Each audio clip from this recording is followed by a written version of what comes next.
CME's objectives are obviously focusing on the manufacturing and exporting sector.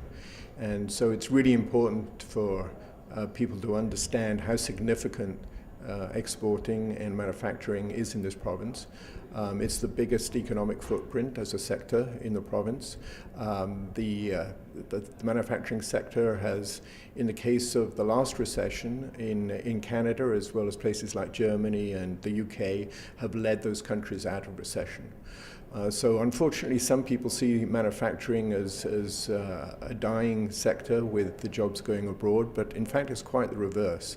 It's become very sophisticated. It's very different to what it used to be, and it is creating jobs. And in fact, right now, one of the complaints that we get from our members is a tremendous shortage of skilled labor, and that's now. And that's without the infrastructure projects that are going to be taking place in this province, the increase in activity that eventually will happen, especially from the US. That may be a few years away, but in the meantime, these incredible growing markets in Asia that our companies can compete on a global basis and have been proved very successful.